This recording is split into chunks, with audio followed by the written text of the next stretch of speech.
I'm going to start by saying not all pickup trucks, full-size pickup trucks in the United States of America are successful. Full stop. Case in point, the Nissan Titan. The Nissan Titan, a little history, was introduced in 2003 as a 2004 model, was launched in a brand new assembly plant just outside of Canton, Mississippi. I actually was there for the opening. I actually celebrated there in the opening of that assembly plant back in the day. And this truck was pretty cool. It was pretty trick with a lot of interesting things that the first generation Titan did. And they thought that they would be able to make a dent in the full-size truck market. Now, you need to realize that if you're going to compete against Ram, GMC, Chevrolet, and Ford, that you're talking billions of dollars and a number of years.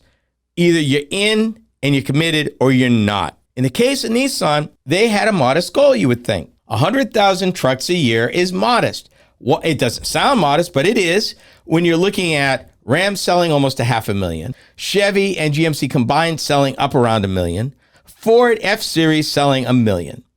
So you're looking at small potatoes, but it didn't work out. Nissan stayed the course, however. They even weathered through the recession and reintroduced the truck, this time a more heavy-duty involved truck, the Nissan Titan XD with a Cummins diesel engine. Surely you would think that with that kind of power that the Nissan would gain traction. Not so much. So, despite a $230 million update in 2019 that delivered a more powerful V8 engine and updated styling, Titan has failed to move the market share needle. And honestly, one of the main reasons they give, and this is a report out of Automotive News, is that the full-size pickup truck market expects brands to be competitive with a vast array of variations in different engines and seating configurations. And they are some of the most loyal owners ever. You don't believe me? Go online and find out. Ford owners are loyal. Chevy owners are loyal. Ram owners are loyal. Full stop, loyal. You're going to have something pretty amazing to get them to switch. And usually we're talking about owners that are generational owners. We're talking families. In fact, Chase, you ran a commercial of Fords of what, 3 generations? 4 generations? Yeah, 4. Yeah. And same thing with Chevrolet. It's that kind of loyalty. You don't drag folks away that easy. Now, the question I've got, let me back up. Wait a minute. Last year, 2021, sales for the entire year of the Titan pickup truck, half-ton pickup, just a little over 27,400 all year. First quarter of this year, first 3 months, less than 6,500 pickups. You can't run an assembly plant with that. You can't. One thing most people don't know, however, the Nissan Armada, their full-size SUV, the QX80 Infiniti, are both on the Titan chassis. The word on the street right now is that Nissan's going to throw in the towel on the Titan. They're trying to figure out when to pull the plug, either 2024 or 2025. If they do this, I've got a bigger question. What happens to Armada? What happens to the Infiniti QX80? Do they continue to build these on that platform? I don't have numbers of how well or not well they're doing. They're not the volume leaders, but they are the big vehicles. And if they're not spending any more money in the development on that chassis, does this mean that these big SUVs go away? Because at about the same time, within about a year of introducing the Titan, they introduced the Armada, I remember.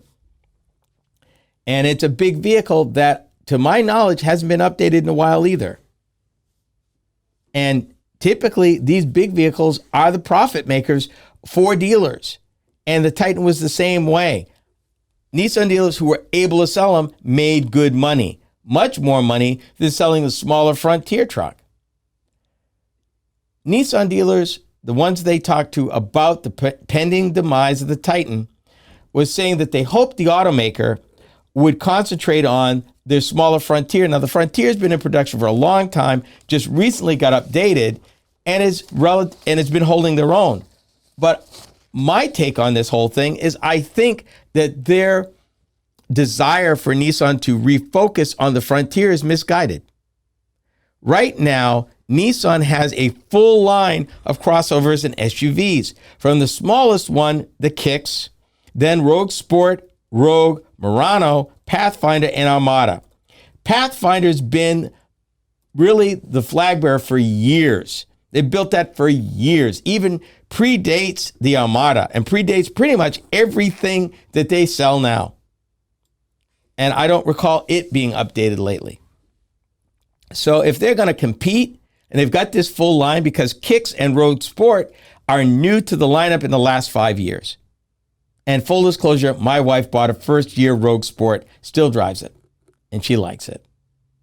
And it's right there where they need to be. And it's a really good combination. It was a really good value to buy for what they offered, what we got for it. And the Kicks is smaller. The one drawback to the Kicks, which is their entry-level crossover, their urban crossover, is you can't get it in all-wheel drive. It's front-wheel drive only. But then again, it has a lower entry-level price too.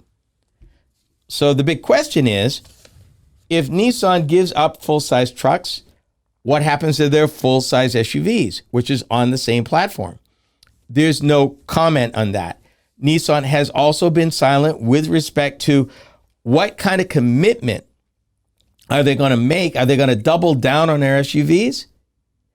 Nissan is part of this combine, which includes Mitsubishi and Renault.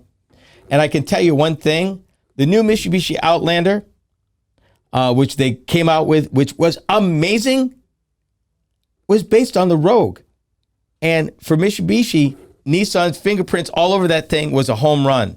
Was probably the best SUV with the Mitsubishi name tag on it that I have seen in maybe 20 years.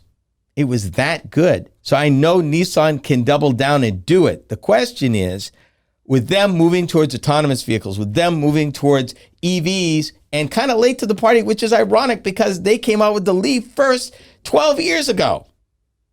Where are they going? How are they going to get there? Where are they committing their money if no longer for the Titan? What does that mean for the rest of the lineup? Because we've reported earlier that the second most popular vehicle they sell in the United States is the Nissan Altima sedan. And we know they're putting money into that. A lot of people were saying, commenting that was from fleets. A lot of fleets are buying the Altima. And you know what? And that's fine. I mean, the automaker doesn't care as long as they get paid. Yeah. And it would be a funny choice because it is not an inexpensive car. You could probably buy some entry-level to mid-level compact SUVs and crossovers for less money than that. Because, I mean, to get in, because I've priced them, to get into an Altima right, you're going to be over 30 grand. You're going to be over 30 grand, solid over 30 grand. And if you're buying for fleets, you probably need to be about 5 to 6 grand less than that. So it should be interesting to see which way Nissan goes as they try to right size their product lineup in the United States, as they're trying to bring out their first full EV, new EV since Leaf, and where we're going with all of that. But it should be interesting. I just don't know which way they're going to go and what that might spell for the Frontier.